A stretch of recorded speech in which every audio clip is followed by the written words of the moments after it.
Bueno, pues descubriendo estos rincones maravillosos del Banco de España, seguiremos en un rato, pero ahora voy a conversar con quien manda aquí, que es el gobernador del Banco de España, que nos está esperando ya en otro rincón de esta biblioteca, con Pablo Hernández de Cos.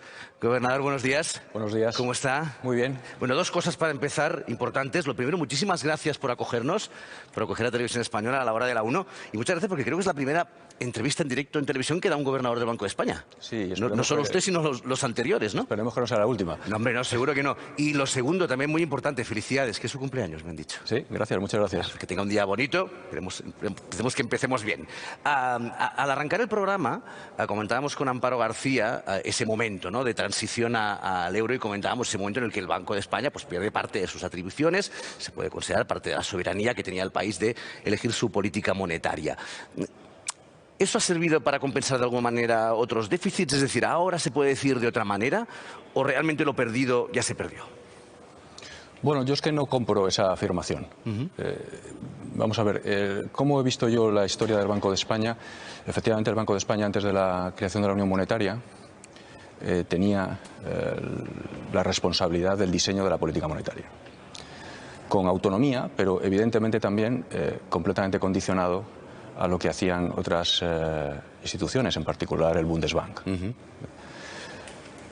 Entrar en la Unión Monetaria, más allá de que es un hito político sin precedentes para el país, nos permite tener la capacidad de entrar en el diseño del momento histórico, ¿no?, en el proceso de integración europeo, nos permite también, sin duda desde el punto de vista puramente económico, formar parte de una cultura de estabilidad macroeconómica, que es básicamente la de la garantía de estabilidad de precios. Y desde el punto de vista interno, para el Banco de España, lo que supone es que a partir de ese momento tenemos la capacidad de influir, no solo sobre la política monetaria en España, sino sobre la política monetaria en Europa. El gobernador del Banco de España desde ese momento se sienta en el Consejo de Gobierno del Banco Central Europeo y tiene un voto igual que el del resto de sus colegas, gobernador del Banco de Francia, gobernador del Banco de Alemania, y tiene por tanto la capacidad de influencia, de influir sobre las decisiones de política monetaria del conjunto del área del euro. A mí eso me sigue pareciendo muy importante. ¿Ha equilibrado eso, por ejemplo, que en algunos momentos ciertas decisiones realmente favorecieran a algunos países, pero que nos perjudicaran, por ejemplo, a España durante la crisis financiera, sin ir más lejos, ¿no? No, tampoco compro esa afirmación.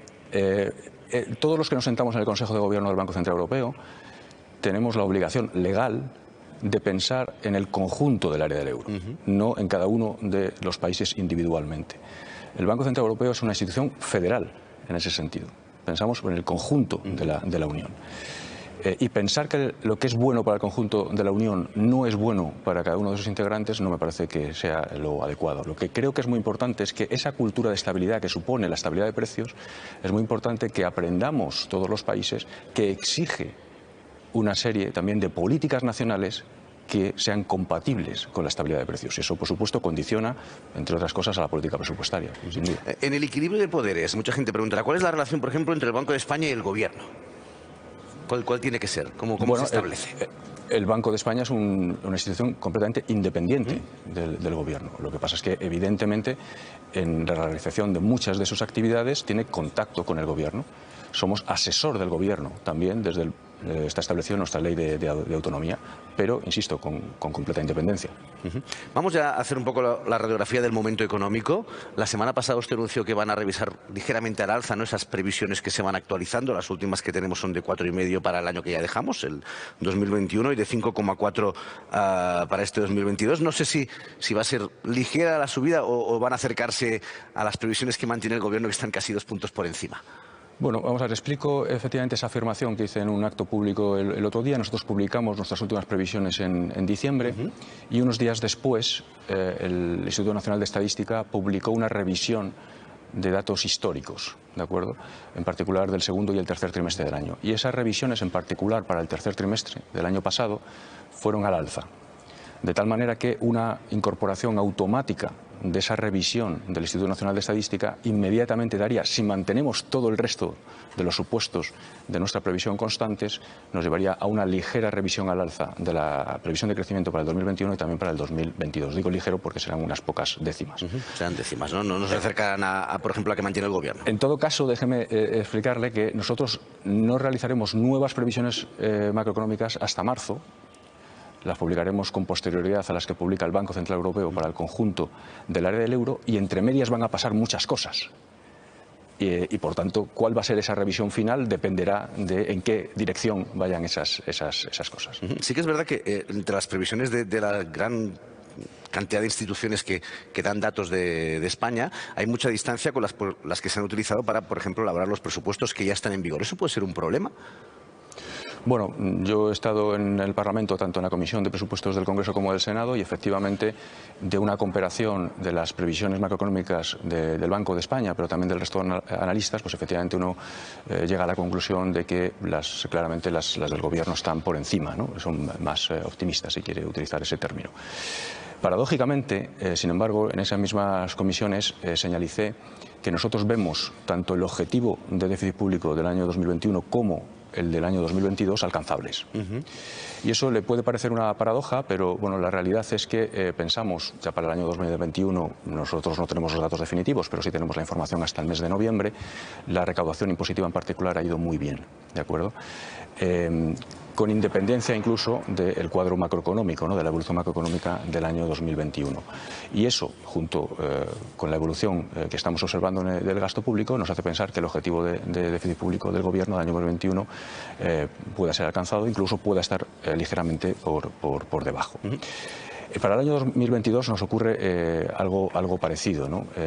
Tenemos una previsión macroeconómica que efectivamente es un crecimiento más bajo que el que pronostica el Gobierno, pero, digamos, por el lado del gasto público sobre todo, hay una previsión de incremento en particular de la inversión pública muy importante. No por los fondos europeos, básicamente, ¿no? No solo por los fondos europeos, pero en particular también por los fondos europeos. Y la experiencia que tenemos es que la ejecución de la inversión pública siempre entraña dificultades y se infraejecuta. Con que la proporción de infraejecución del gasto público en inversión sea similar a la que hemos observado en otros años, en el pasado, de nuevo podríamos llegar a la conclusión de que el objetivo de déficit público del año 2022, del año corriente, también sería alcanzable. ¿Cómo afecta en este escenario el dato de inflación? 6,5, cerramos el 2021. Lo primero, ¿cómo afecta? Y después, si tenemos que pensar que es una cosa momentánea, ¿no? Coyuntural, o puede establecerse ya como estructural, al menos durante un periodo largo. Nosotros seguimos, empiezo por lo segundo, ¿no? Que me parece que es muy importante porque por supuesto también condiciona lo primero. Nosotros seguimos pensando que el componente transitorio, y ahora me va a dejar que explique qué entendemos por transitorio los economistas, sigue siendo muy importante, ¿de acuerdo?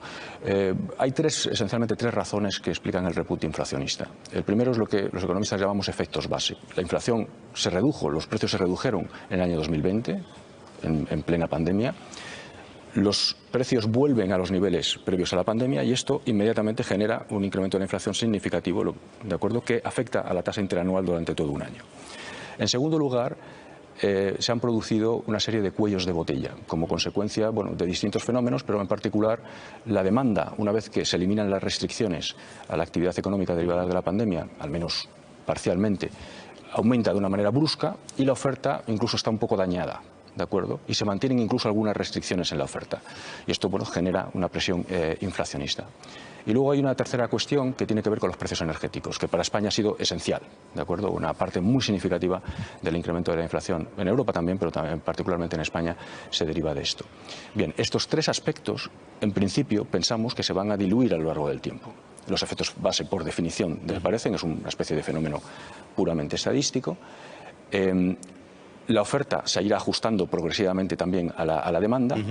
Es cierto que esperamos un ajuste más rápido, una eliminación de esos cuellos de botella más rápida. Bueno, pensamos en cualquier caso que esto a lo largo del año también, sobre todo a partir de la segunda parte del año, irá también diluyéndose en el tiempo. Y los precios energéticos es quizá donde más incertidumbre tenemos, porque los economistas somos incapaces de predecir bien la evolución de los precios energéticos adelante, ¿no? Y recurrimos habitualmente a los mercados. Los mercados financieros siempre tienen una previsión sobre dónde va a estar el precio de la energía mañana, pero también dónde va a estar dentro de 2 años. Si uno mira lo que los mercados piensan a día de hoy, pues efectivamente ven una reducción de los precios, ligera reducción, no brusca reducción, serán más altos en principio dentro de 2 años de lo que lo eran en el año 2019, pero en cualquier caso más bajos de los que son hoy. Bueno, todo esto lo que nos hace pensar es que la inflación se mantendrá relativamente elevada en el primer semestre de este año y que luego con posterioridad empezará a reducirse. Podría acabar en el caso español por debajo del 2%, incluso al finalizar el año. Pero déjeme también decirle que esto no es independiente. Este diagnóstico no es independiente de lo que los agentes económicos hagan. Y aquí hay 2 riesgos. El primero es el derivado de los precios energéticos, que a su vez deriva de tensiones geopolíticas que todos tenemos en la cabeza y sinceramente yo no sé lo que va a pasar evidentemente con esto. Este es una primera fuente de riesgo. La segunda tiene que ver con dinámicas de márgenes, salarios y cómo estos pueden acabar afectando al proceso inflacionista, ¿de acuerdo? Y por eso yo, desde hace ya algunos meses, ante este repunte transitorio, con ese concepto de transitoriedad que le acabo de describir, pues estoy pidiendo una especie de pacto de renta por el cual pues creo que estamos ante un incremento de los precios energéticos que España no produce, es una pérdida para el país, que hay que aceptar como tal. Y lo único que podemos hacer es distribuir esa pérdida. Si buscamos simplemente todos no cubrir ni siquiera una parte de esa pérdida, lo único que vamos a lograr es una espiral viciosa de incrementos de márgenes, salarios, precios, que se retroalimenta, que generará una pérdida de competitividad del país y, por tanto, una pérdida de bienestar, una pérdida de empleo. Y cuando habla de pacto de renta, ¿es de contención del incremento de los salarios? Sí, bueno, es un reparto entre, efectivamente, trabajadores y empresarios. Que de hecho está produciendo, porque la pérdida de poder adquisitivo es clara en estos momentos para la gran mayoría de españoles. Y esto que está diciendo es muy importante. Efectivamente, hasta el momento, no solamente en España, sino en el resto de Europa, estamos viendo moderación salarial. Eso es así. ¿Puede ser una respuesta para esa inflación que parece que de momento será conjuntural, una subida de los tipos de interés? ¿Puede ser una respuesta que veamos pronto por parte del Banco Central Europeo? Bueno, es que la política monetaria del Banco Central Europeo, que como sabe su objetivo fundamental es la estabilidad de precios, va a depender crucialmente de si esto se alarga o no. Exactamente. Hay que tener en cuenta que el objetivo de inflación del Banco Central Europeo es en un horizonte de medio plazo. ¿De acuerdo? O sea, no la inflación de hoy, sino la inflación de mañana, por una serie de razones. La previsión de inflación que publicó el Banco Central Europeo en diciembre es que efectivamente va a ser muy alta, ya lo ha sido en el año 2021, se mantendría relativamente elevada en el año 2022, aunque con esa tendencia a la reducción, pero que en un horizonte 2023-2024 la inflación se volvería a situar por debajo del 2%, que es nuestro objetivo. ¿De acuerdo? Y eso lo que ¿No sería necesario un cambio de política de intereses? O por lo menos hacerlo de una manera muy gradual. Pero si, por supuesto, ese escenario macroeconómico cambia, en particular el escenario de inflación, pues evidentemente la política monetaria... ¿Pero es probable que veamos ese incremento de tipos de interés este año? Con las condiciones que tenemos hoy, previsiones incluidas de inflación, yo lo que he señalizado ya en varias ocasiones es que no es esperable un incremento de tipos de interés en 2022. Estamos hablando hace un momento de la reforma laboral. Es un país que está, bueno, por necesidades y también por obligaciones, ¿no?, del dinero que nos manda Europa, afrontando varias reformas importantes, pensiones, laboral. ¿Se afrontan por el buen camino? ¿Son las necesarias las que están haciendo ahora?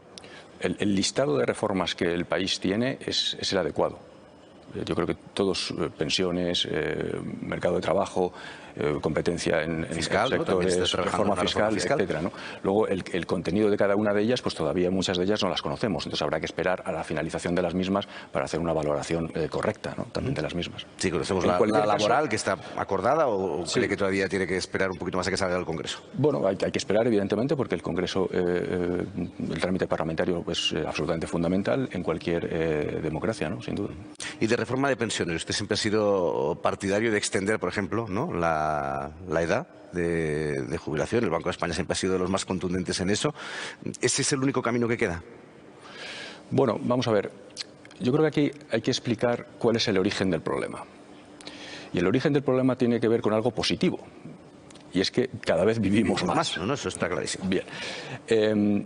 Y más allá de que hay un fenómeno que es el denominado del baby boom, que lo que supone es que se va a concentrar un porcentaje de población mayor muy importante en un momento del tiempo, ¿no? O sea, un componente muy estructural y un componente algo más estructural, aunque también dilatado en el tiempo. Nuestra valoración ha sido, eso básicamente a lo que lleva es a un incremento de la tasa de dependencia, de acuerdo con todos los pronósticos, con todas las proyecciones, Instituto Nacional de Estadística, Eurostat, etcétera, muy importante, que se va prácticamente a duplicar en las próximas décadas. Y eso evidentemente genera una presión sobre el gasto público, en particular de pensiones, pero no solo de pensiones, por cierto, también probablemente sobre el sanitario o por el cuidado de mayores, que hay que afrontar. ¿De acuerdo? Entonces, si nos centramos solamente en el caso de las pensiones, hubo dos reformas muy importantes, la del año 2010 y la del año 2012, que, bueno, iban en la dirección clara de garantizar la sostenibilidad financiera del sistema. Incremento de la edad de jubilación del 65 a 67 años de manera gradual, o ese cambio en la indiciación de las pensiones que tradicionalmente se indiciaban con los precios, y lo que se estableció un mecanismo. Eso, de acuerdo con los cálculos, incluidos los del Banco de España, garantizaba esa sostenibilidad. Ahora bien, es verdad que, de acuerdo, si no se modificaban otros parámetros del sistema, por ejemplo, los ingresos del sistema, eso llevaba a una pérdida de poder adquisitivo de los pensionistas durante prácticamente todos los próximos años. Es decir, para equilibrar el sistema no hubiera sido posible indiciar las pensiones con la inflación. Eso se ha demostrado políticamente inviable. ¿De acuerdo? Y por eso se ha vuelto a retomar la indiciación con el IPC. Entonces, ahora simplemente lo que hay que hacer es asumir que eso supone un incremento del gasto público, ¿de acuerdo? Y hay que incorporar, por tanto, otra serie de medidas, o por el lado del gasto o por el lado de los ingresos, que compensen ese incremento del gasto público. Y ahí, bueno, pues hay un abanico de medidas, se están incorporando algunas de ellas, pero falta todavía por tener todo el panorama completo que nos permita visualizar, pues efectivamente, si la reforma es completa. Gobernador, ya otra cosa totalmente distinta. ¿Cuál es la relación entre el arte y el Banco de España? ¿De dónde viene? ¿Cómo tiene esa colección que vamos descubriendo en cada esquina y que también ahora veremos que se puede visitar en parte? Sí, bueno, el origen, el Banco de España, como todos los bancos centrales o la mayor parte de los bancos centrales del mundo, en su origen eran entidades privadas. Y digamos que una parte de sus activos a colección, ¿no? a una colección. Bueno, nosotros tuvimos la suerte de que una parte de esa colección pues se la encargaron a Goya y eso es el origen por el cual el banco pues tiene varios Goya, que creo que luego van a tener la oportunidad de enseñarle a los españoles, y que además pueden visitar, por cierto, a partir de ese momento, ¿no? Y luego, a partir de ese momento, muchos bancos centrales generaron la tradición de seguir invirtiendo una parte de sus activos en Goya hasta el momento actual. Bueno, pues bueno, muchísimas gracias. En Goya no, en arte. En arte. Bueno, luego ya hay 7, ¿no? Si no me equivoco. Sí, eso es. Bueno, pues muchísimas gracias por compartir este rato de charla, por exponer un poco el momento económico en el que estamos, y, insisto, gracias por recibirnos aquí en su casa. Gracias. Es su casa, efectivamente, también. Nos vamos ahora, si os parece, a hablar y a ver esos 7 goles.